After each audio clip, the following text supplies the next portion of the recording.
Avant tout, il faut que tu comprennes quelque chose. L'épargne, il y a deux sortes d'épargne. Il y a la bonne épargne et également la mauvaise épargne. Pareillement comme il y a deux sortes de prêts, il y a le bon et le mauvais. Il est bon d'emprunter de l'argent. Beaucoup de personnes déconseillent d'emprunter de l'argent. Beaucoup de personnes déconseillent lorsqu'on a un souci, lorsqu'on a un projet, d'emprunter de l'argent. Mais ce n'est pas tout de déconseiller d'emprunter de l'argent. Il faut expliquer pourquoi ne pas emprunter de l'argent et dans quelles conditions ne pas le faire. Ou à quel moment faut-il le faire? Il est très important que tu saches cela si tu veux vraiment réussir dans les affaires, si tu veux réussir dans l'investissement, si tu veux réussir dans les business.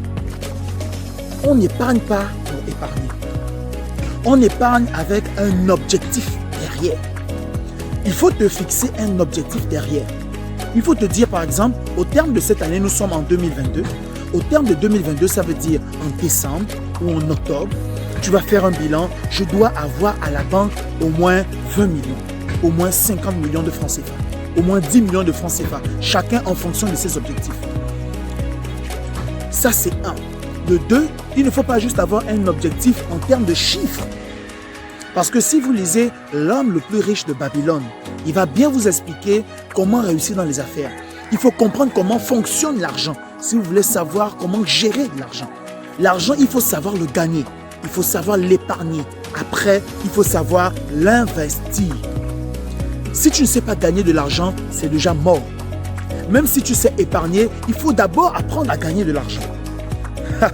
Même si tu sais investir, il faut d'abord apprendre à gagner de l'argent, après apprendre à épargner pour ensuite investir.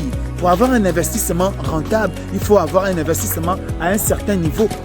Et on n'investit pas pour investir. La bonne épargne.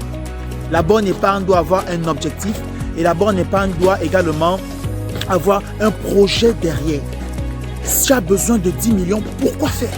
Tu as besoin de 50 millions de francs CFA, pourquoi faire? Est-ce que c'est pour construire une maison, pour acheter un terrain, pour investir dans l'immobilier, pour investir dans les crypto-monnaies? Pourquoi faire?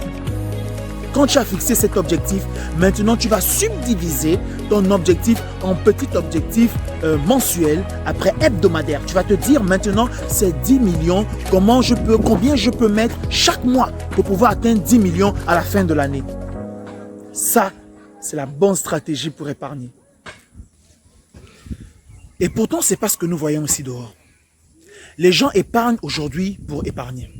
Les gens épargnent parce qu'ils savent que c'est bon d'épargner. Il faut avoir une cachette. On ne sait jamais. Pour les temps difficiles, pour les temps durs, pour les périodes mortes. Attention, il faut avoir un peu d'argent de côté. Non, non, non. N'appelle pas ça de l'épargne. Appelle ça une petite cachette, je ne sais pas trop. Mais ça, ce n'est pas de l'épargne. Parce que tu ne peux rien faire avec.